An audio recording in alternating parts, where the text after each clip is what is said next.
The wind howled like a living thing outside the Whitlow estate, gnashing against the glass windows with icy claws. I clutched my daughter tighter, 3 days old, barely breathing, while snow slammed the world into white silence. "You can't stay here, Clara." Veronica's voice was colder than the weather. "This isn't a charity ward. You've made your choices. Now leave." Gus didn't speak, not even a glance, just stood by the fireplace, nursing a scotch he didn't deserve. I had stitches still fresh from the emergency C-section. My feet were bare. Blood spotted the hem of the hospital gown. I swayed, disoriented from medication and betrayal. "You're kicking us out? Now." Veronica clicked her tongue. "You've embarrassed this family for the last time. No marriage certificate. No paternity test. No prenup. What do you expect me to do?" "Help," I croaked, like a human being. Her laugh sliced through me. "We don't help problems, Clara. We remove them." She shoved the door open. The snow punched me in the chest. I stumbled out with my newborn, pressed against my skin, the blanket thin as paper. The cold was a knife. The stairs blurred. My legs buckled. The last thing I saw before blacking out was Gus lighting another cigarette behind frosted glass. They said I was lucky, that a truck driver spotted the bundle in the snow, that I was minutes away from dying of hypothermia. But I didn't feel lucky. I felt out-of-raced. "You're not a Whitlow," the hospital staff whispered when they thought I was asleep. That whole thing was a scandal waiting to happen. I didn't argue. 3 days later, I was in a motel on the edge of Hudson Valley with no ID, no money, and a baby who couldn't stop crying. But I had something they didn't know I had. A name. The name on a dormant trust account that had just triggered due to a death no one had reported yet. My great-aunt Elise never had kids. She never liked the Whitlows. And 2 years ago, before dementia took her mind, she told me something I never forgot. Power doesn't always look like gold. Sometimes it's buried under dust, waiting for someone desperate enough to dig. I dug. The woman at the small-town bank raised an eyebrow. "Ms. Whitlow, this account's been inactive since 1989. You're saying Elise gave you her power of attorney?" I slid a laminated document across the desk. Notarized. Witnessed. Legal.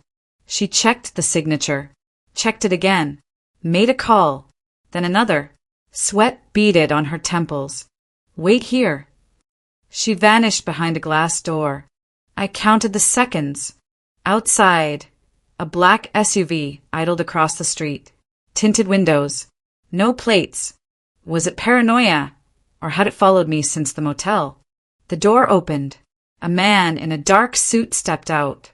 "Ms. Whitlow," he said, not asking. "I'm Nolan Grant. I work with trust management. May we speak privately?" His badge was real. I checked the embossing. U.S. Trust Regulatory Compliance Division. I nodded, heart pounding. 5 minutes later, he whispered across a sealed office. "Do you know what's attached to this account?" I didn't blink. "No. Oil royalties. Old money. Lots of it. You're now the sole trustee of $11.4 million. Effective immediately." I didn't breathe. Nolan leaned in. "And that's just one account." At the motel, I found the baby asleep and a folded envelope slipped under the door. No address. No stamp. Inside, one sentence. "Your husband knows about Elise. He's planning to contest the trust." I stared at the ink until it blurred. "The wolves aren't at the door, Clara," I whispered to myself. "They're inside the house." The next morning, I changed my name legally back to Clara Elise Tremaine. I hired a private investigator. I opened a safety deposit box in Manhattan. And I booked a seat at the Whitlow Foundation Gala under a different name. Anonymous donor. Front row. Next to Veronica Whitlow. They kicked me out into the storm, thinking I was nothing.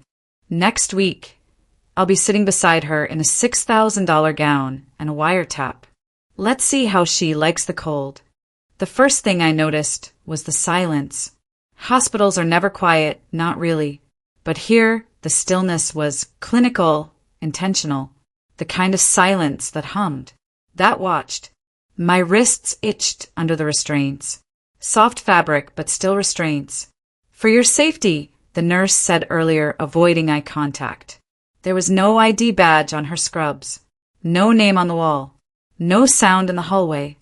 I was in Evergreen Trauma Center, though no one said it out loud. I pulled at the strap. Layla. Where was Layla? The monitor beeped in rhythm with my pulse erratic.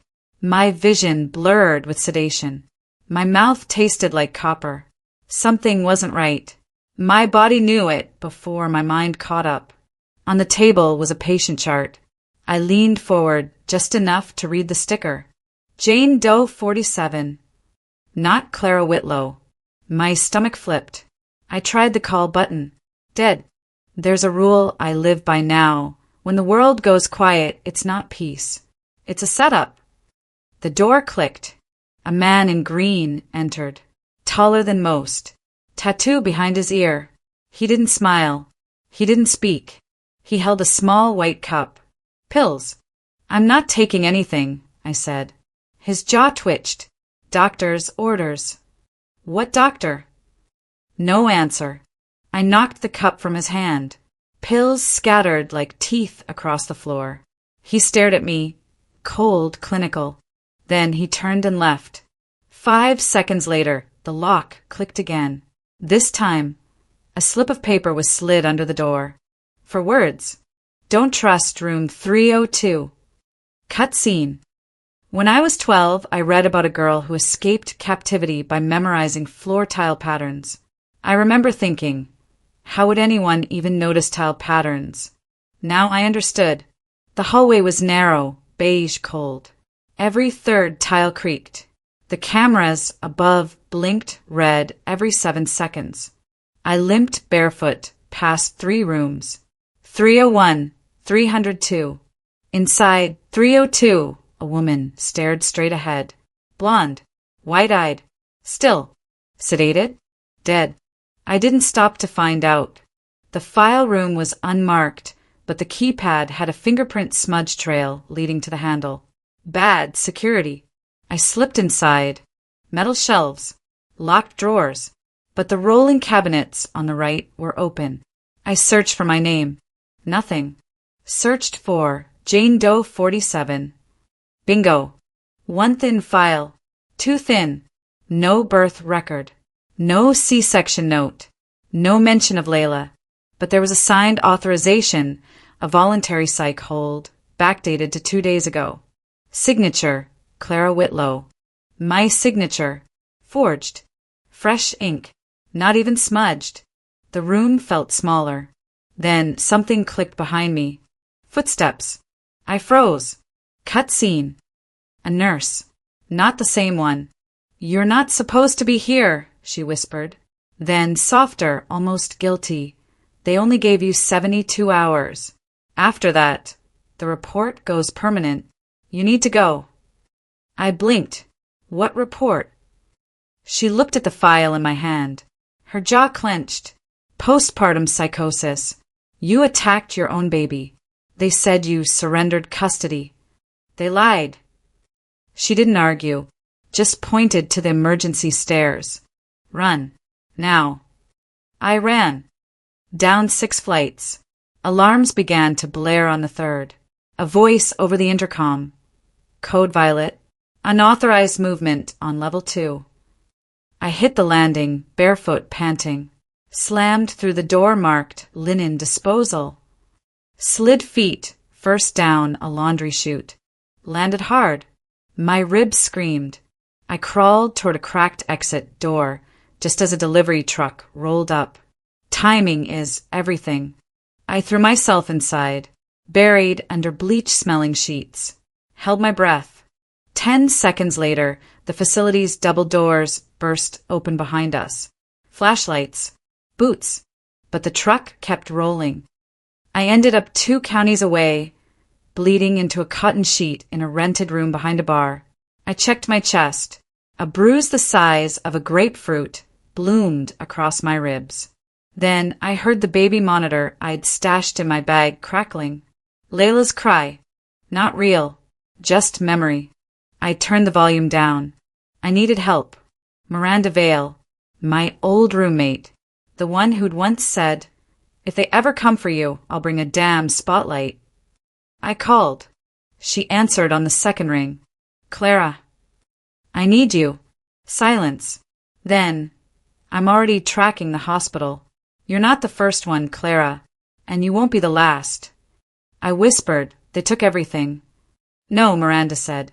"They took what they thought mattered. But you've got something bigger now." "What?" "Proof." I looked at the forged file in my hands. My name. Their lies. I wasn't just surviving anymore. I was building a case. I had no name, no baby, and no time. But I had one thing they forgot: rage. The motel smelled like mold and bleach. Every time the heater clicked on, it rattled like a dying engine. I sat on the edge of the bed, the stolen hospital file in my lap, my hands trembling so hard I nearly tore the pages. A forged psych hold. My forged signature. And no record of Layla's birth. I wasn't just erased. I was rewritten. "They don't kill you outright," I whispered. "They just write a better version of you and hope no one notices." The knock on the door was sharp. Code sharp. 2 taps, pause, 1 tap. Miranda.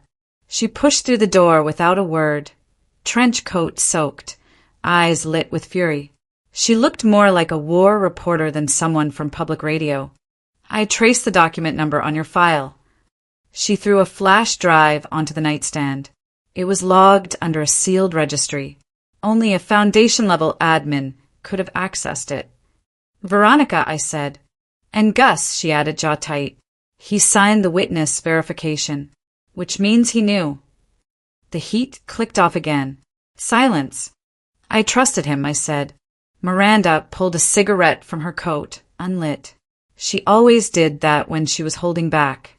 "I checked the public birth registry," she continued. "Layla was listed as born to Emily Hargrove. Not you." My breath caught. Hargrove. My voice cracked. "Exactly. Gus's mother's maiden name." She leaned in. "They relist your child under a fake identity. You know what that means, right?" I nodded. "They're planning to adopt her out. Legally. Quietly. Permanently." Cut scene. We drove to a storage facility in Yonkers. Miranda had a contact who owed her a favor. Inside, she pulled open a rusted metal door and revealed a laptop, a burner phone, and a hidden camera rigged to a pen. "I bugged your husband," she said. 6 weeks ago. I had a bad feeling." "You what?" "He came on my podcast last fall. Pitched a segment about mental health reform. Said he was working with the Whitlow Foundation on institutional ethics. It didn't smell right." She clicked the laptop. Footage loaded. Veronica, in a navy pantsuit, leaned over a mahogany desk. Gus stood across from her. He looked like a man playing a role, polished, stiff, afraid of a smudge. "She signed it," Veronica said on the tape, the moment she stepped into the clinic. "Everything's clean." "Are you sure she's stable?" Gus asked. "She doesn't have to be. She just has to disappear." My throat went dry. "Once she's gone," Veronica added, "we'll file for guardianship. The baby's ours. End of story." Then another voice. Male. Calm. Clipped. "She's not responding to sedatives. We may need to escalate." I froze. That voice. My OBGYN. Dr. Adler. The man who delivered Layla. The man I trusted during every appointment. "I want him exposed," I said. "We need more than a recording," Miranda said. "We need a link, financial, legal, documented." So we find it. Cut scene. That night I couldn't sleep. My body ached like it remembered being dragged through snow. The heater was still broken. I wrapped Layla's empty blanket around my neck and stared at the ceiling. Someone had loved me enough to leave a trail. That nurse. The post-it, the slip under the door. That was the only reason I wasn't buried in a psych ward. What if they were watching now? A car passed slowly outside. I held my breath. The lights stopped at the motel lot. Engine idled. Then it pulled away. Or maybe not. I sat up, heart hammering. No one is watching, I whispered. But that was a lie. Miranda called at 3:04 a.m. I traced Adler's clinic accounts, she said. He filed an expense under private counseling services. Cross-referenced with a real estate holding company. Guess who owns it? Veronica, I said. Bingo. Another pause. And Clara. What? There's another woman. A patient. Same psych diagnosis. Same hospital. She vanished last year. My stomach dropped. What's her name? Lena Griffith. I didn't recognize it, but I would. By morning, Lena would be dead, and I would finally understand the real purpose of room 302. I wasn't the only woman they did this to. Lena Griffith's death hit the news at 6:12 a.m. Local coverage only. Phrased like a footnote. Former patient of Evergreen Trauma Center found unresponsive. Ruled suicide. No foul play suspected. No mention of room 302. No mention of Dr. Adler. No mention of how her body was found inside a locked sanitation truck with needle marks and 0 blood alcohol. It was a message. Miranda slammed her laptop shut. They're cleaning up loose ends. They think I'm one of them, I said. No, they think you're next. Cut scene. We met Nolan in the parking lot of an AMC theater in White Plains. 10:40 p.m., freezing drizzle. He wore a scarf too nice for someone who claimed to just process trust documents. His handshake was firmer this time. Sorry for the cloak and dagger, he said, but someone at the bank flagged your name. Flagged. Internal alert. The moment you accessed Elise Tremaine's account, a third-party notification was triggered. Who got the alert? He looked at Miranda, then back at me. Gus. He's listed as alternate trustee in a dormant version of the will. Elise never removed him officially, but the revision you submitted overrides that if we prove it's valid. If Nolan reached into his coat and pulled out a manila folder. Thick. Here's the problem. Your signature's been flagged too, same as the hospital doc. Someone's been practicing it. A pause. You're in a forged loop, Clara. They want to trap you in a cycle of false records, so tight you'll never crawl out. Unless we go loud, Miranda muttered. Loud gets you discredited, Nolan replied. You want power? You stay quiet and you build a case they can't bury. My hands clenched. You don't scream when they cut your wings, I said. You wait until they think you can't fly. Then you burn the whole nest down. Back at the motel, I pulled out a photo of Lena Griffith. Age 29. Dark hair. Soft smile. Eyes wide with something between kindness and fear. I remembered her. We'd crossed in the hallway once, briefly, before I was discharged. She touched my arm, whispered something I hadn't understood at the time. Now I remembered. Room 302 isn't locked from the inside. She hadn't been delusional. She'd been warning me. Cut scene. Next day, noon, I walked into Evergreen, disguised in a nurse's uniform borrowed from Miranda's cousin. Blonde wig, clipboard, confidence. That's all it took to blend in. Confidence was camouflage. I made my way down the south hall, past security. No one questioned me. Room 302 was sealed. Keycard access only. I timed it, waited. Nurse shift change. Door clicked open from the inside. I slipped in. The room was empty. No bed, just a chair, bolted to the floor, leather straps, a one-way mirror, a drain in the center of the tile. I stood there, frozen. This isn't a treatment room, I whispered. It's an interrogation cell. Then, a voice. Behind me. Wrong hallway, sweetheart. Dr. Adler. He stood in the doorway, arms folded. Calm. Too calm. I straightened my shoulders. I'm temp staff. Got lost on the transfer route. He smiled without humor. No one gets lost in this wing. Then he stepped inside, closed the door behind him. Just me, him, and the room that had eaten Lena Griffith alive. You're Clara Tremaine, he said. It wasn't a question. You're not supposed to be walking. I didn't flinch. What happened to Lena? I asked. He walked slowly to the chair, tapped it with his knuckle. She had a condition. We tried to help her. She refused. She screamed. All patients scream, eventually. He stepped closer. Too close. Your daughter's doing well, he said softly. In safe hands. My heart twisted. You don't deserve her, he whispered. I stepped back.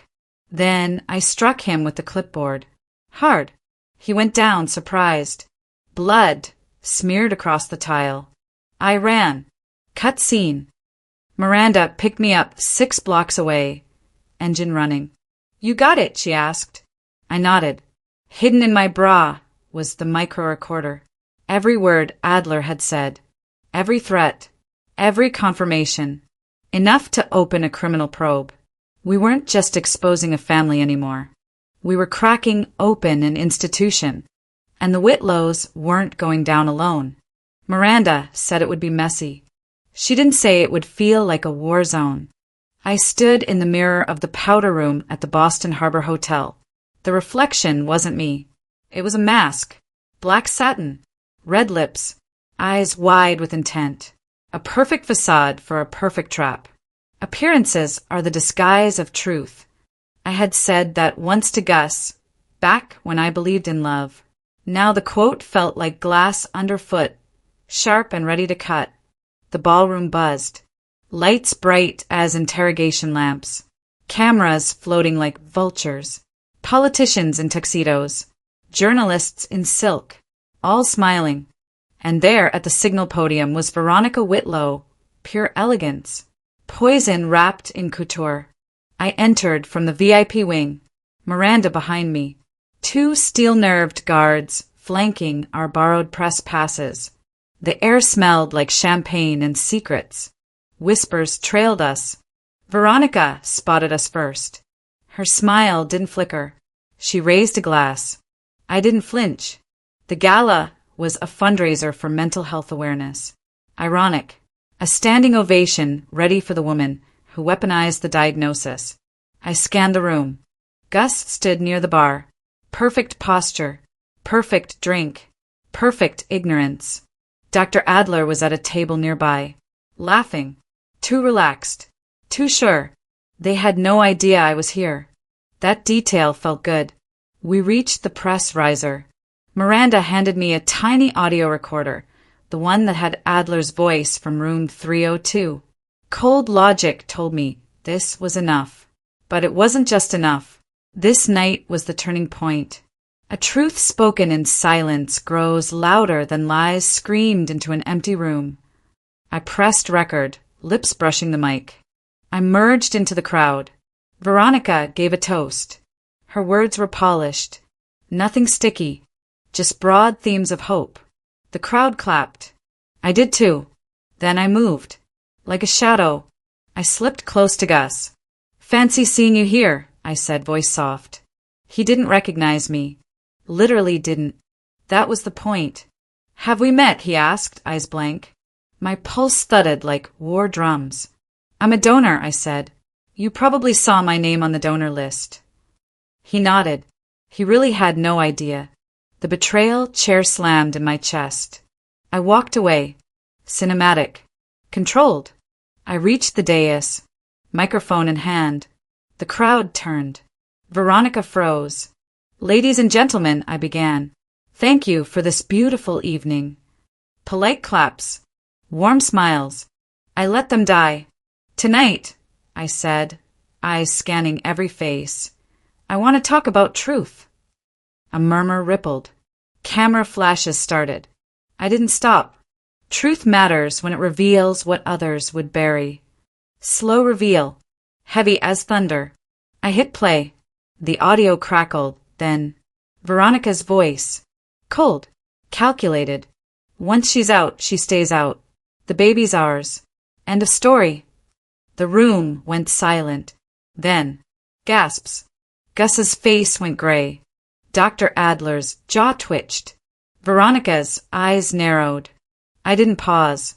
I pressed another button. More audio. Adler's voice calm. She's not responding. We may need escalation. They looked around, trying to place the voices. I walked forward. Ladies and gentlemen, that is not advocacy. That is conspiracy. A beat. Then, a phone lit up. Video. My phone. Live. I triggered the stream. 4,000 viewers and counting. Screens in the ballroom flickered. The next clips were worse. Raw footage from the hospital. From hidden cameras. Veronica overseeing my removal. Adler directing sedatives. Gus standing passive. The ballroom stilled. You could hear a breath in the next county. Then, a shot. Loud. The chandelier above us trembled. Panic. People ducked. Silver crystal cracked. Security rushed. I didn't move. I stood still. Mid-chaos. I knew the real trigger. Miranda was beside me now, eyes fierce. They just wanted you quiet, she shouted over screams. You gave them noise instead. Another blast. This one wasn't random. It was a warning. I scanned the exits. Veronica was pinned under a toppled chair, blood trickling, eyes wide not with fear, but calculation. Gus had dropped to one knee, ringing his phone. Adler was gone. Just gone. Like he'd dissolved into air. Sirens came next. From all directions. Red lights splashed against the marble. I saw uniformed agents, federal jackets. FBI. They weren't here to calm things down. They were here to take control. A tall agent approached the dais. Step away from the microphone. I did. Hands raised. But the stream was rolling. Too late to stop it. Too late for them to hide. I watched Veronica's face as agents cuffed her. Her eyes met mine. Hate. Pure. But I didn't flinch. I just watched. And then, footsteps behind me. Hard, fast, dangerous. I turned. Adler emerged. No crowd. No security. Just him. Gun in hand. Slow motion. His finger on the trigger. Time stretched. Fear doesn't whisper. It screams. I ducked. Gunfire echoed. Glass shattered. Adler vanished through a side exit. The agents swarmed. One tackled me to the floor. Protective. Urgent. A blur of badges and radios. Someone shouted my name. I didn't answer. I stared at the empty hallway Adler ran down. The tension didn't drop. It hung. Like a blade. Then I heard a voice in my earpiece. Clara? We've got Adler's file. He's linked to 5 other forced holds, 2 disappearances. I sat up, heart pounding, barely breathing, but alive, and realizing this was bigger than one family. Much bigger. I stood, face soaked with adrenaline and sweat. The stream still live. The world still watching. I hadn't just exposed them. I had started a chain reaction, and it was far from over. I wasn't just sitting next to them. I was ending them. The courtroom was cold. Not just the AC, cold in that way silence becomes loud. Federal seals, stacks of files, flashing cameras outside, reporters waiting like vultures. I stood at the podium, Layla in my lap, 8 months old, dark hair, big eyes, a little warrior. The prosecutor began reading charges. Conspiracy to commit fraud, unlawful custody interference, racketeering related to institutional abuse. Names were called. Veronica Whitlow, Gus Whitlow, Dr. Adler. The gallery shifted. Gasps. Murmurs. I didn't flinch. I remembered something once said to me. Truth, whispered, still echoes. I clasped Layla tighter. Then a witness stood, a nurse from Evergreen. Not coerced, not on the take. Someone with eyes and conscience. She spoke of room 302, of coercion, of sedation without consent, of women who vanished, not accidents, disappearances. I watched the defense lawyers sweat. The judge glanced down at his notes. A camera flashed, then another. I breathed shallow, every pulse a drumbeat. I was there to tell the truth. My voice was steady, short, precise. No flourish, no pleading, just facts. I recounted my name, Clara Tremaine, my daughter's birth, the forged documents, the hospital transfer, the altered custody, the audio, the hidden camera. Every piece landed like cold hammer strikes. A reporter once told me, when everyone screams lies, the quietest truth is the deadliest. I learned that tonight. The judge leaned back, studied me, like I was a puzzle to solve, a threat, a mystery, then silence. The prosecutor rested. The defense rose. They tried confusion, denial, blame shifting, but the evidence was a river with no dam. Medical vouchers, bank logs, recorded conversations, mental hold orders, contacts between Adler and the Foundation, and most damning, Veronica's own gala confession, still circulating live for millions online. The judge called recess. We walked out, Layla on my hip, eyes curious. Outside, reporters swarmed. Flashes like fireflies. I spoke once. Fear is a shadow that shrinks in the light of exposure. Now I lived it. Cameras pushed forward. Ms. Tremaine, how do you feel? I paused, like truth finally has legs. But behind us, something didn't settle. A man in a dark coat watched from across the plaza, unblinking. I felt it. Eyes everywhere. Never gone. Always watching. Back inside, behind closed doors, the judge returned. The courtroom full again. Veronica looked hollow. No couture. No mask.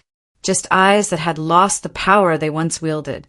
Gus slumped beside her, defeated, hollowed out by his own silence. Dr. Adler sat erect, proud until the end. But that ended when the verdict came. Veronica, convicted. Gus convicted. Adler convicted. The gavel fell with a finality that echoed like thunder in a valley. Layla clapped, unaware of the gravity. I smiled because she was mine. Completely. The courtroom emptied. Then a hush. The judge said one last thing. Legal custody of Layla Tremaine is restored to her mother. Effective immediately. I blinked. Just once. Just enough to let it land. Outside, the press was louder than a storm. Why did he do it? One shouted. Were you scared? Another yelled. I didn't answer. Not yet. I walked to the steps.